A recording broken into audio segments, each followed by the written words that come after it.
Assalamualaikum warahmatullahi wabarakatuh. Perkenalkan, nama saya Siti Halimatus Sadia dari kelas 12 MIPA 2. Di sini saya akan memenuhi tugas PPKN dari Ibu Eka Wulandari yang berupa narasi yang bertemakan G30S PKI. Bahkan pernah mengalami kejadian G30S PKI. Ya, aku pernah mengalami tahu masalah G30S. Coba Mbah jelaskan peristiwanya. Pak, kejadian pada G30S tahun 65.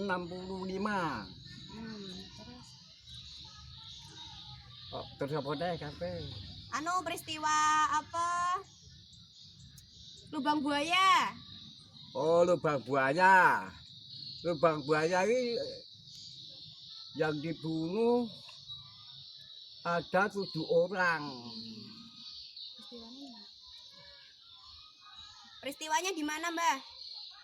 7 orang yaitu Jenderal Adani, terus Jenderal Ya wis pokoknya itu. Terus kejadiannya, Mbah, kejadiannya di mana? Kejadiannya itu masalah 30S itu Soeharto mau kalau ingat saya Soeharto mau merebut kekuasaan Soekarno sebetulnya itu. Waktu kejadian Mbah umur berapa? Aku. Oh, tahun aku kejadian tahun umurku sekitar 26 tahun.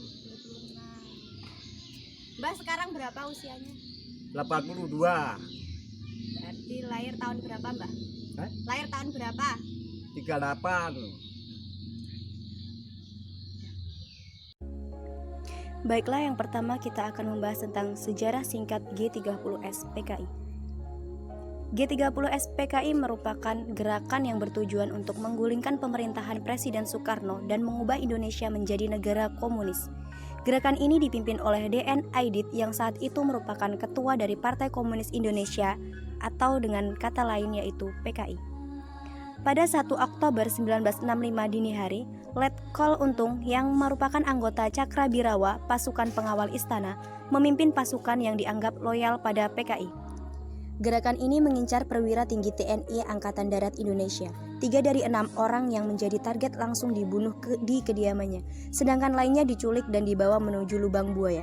Yang kedua, kita akan membahas tentang pejabat tinggi yang menjadi korban.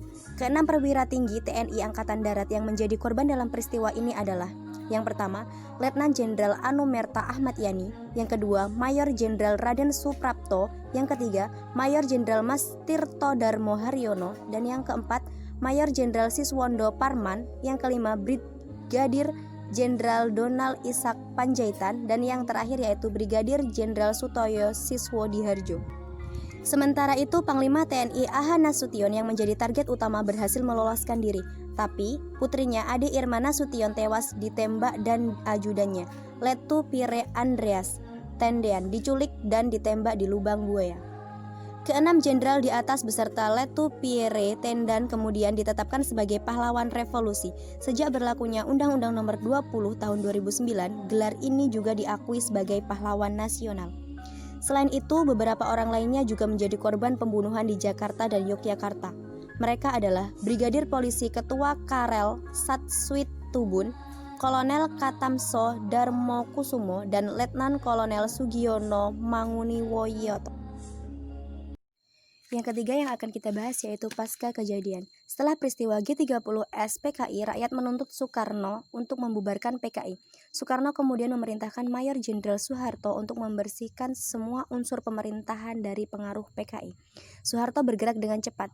PKI dinyatakan sebagai penggerak kudeta dan para tokohnya diburu dan ditangkap, termasuk D.N. Aidit yang sempat kabur ke Jawa Tengah tapi kemudian berhasil ditangkap. Anggota organisasi yang dianggap simpatisan atau terkait dengan PKI juga ditangkap. Organisasi-organisasi tersebut antara lain Lekra, CGMI, Pemuda Rakyat, Barisan Tani Indonesia, Gerakan Wanita Indonesia, dan lain-lain.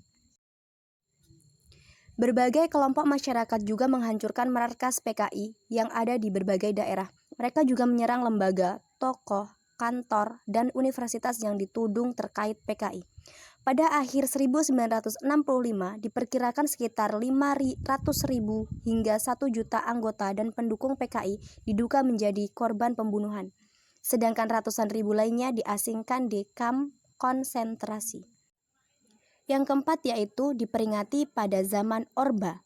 Pada era pemerintahan Presiden Soeharto, G30 SPKI selalu diperingati setiap tanggal 30 September. Selain itu, pada tanggal 1 Oktober juga diperingati sebagai Hari Kesaktian Pancasila. Untuk mengenang jasa ketujuh pahlawan revolusi yang gugur dalam peristiwa ini, Soeharto juga menggagas dibangunnya Monumen Pancasila Sakti di Lubang Buaya, Jakarta Timur. Dan yang terakhir, yang nomor 5 yang akan kita bahas yaitu diabadikan dalam film Propaganda. Pada tahun 1984, film doku-drama Propaganda tentang peristiwa ini yang berjudul Penumpasan Pengkhianatan G30 SPKI dirilis. Film ini diproduksi oleh Pusat Produksi Film Negara yang saat itu dipimpin Brigjen G. Dwi Payana yang juga staf kepresidenan Soeharto dan menelan biaya 800 juta rupiah.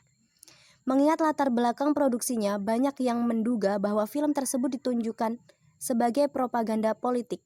Apalagi di era Presiden Soeharto, film tersebut menjadi tontonan wajib anak sekolah yang selalu ditayangkan di TVRI tiap tanggal 30 September malam.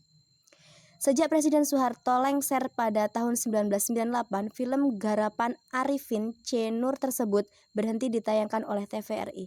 Hal ini terjadi setelah disahkan masyarakat yang menganggap film tersebut tidak sesuai dengan kejadian sebenarnya. Baiklah, itu tadi yang dapat saya sampaikan dalam video kali ini. Kurang dan lebihnya saya mohon maaf. Saya akhiri. Wassalamualaikum warahmatullahi wabarakatuh.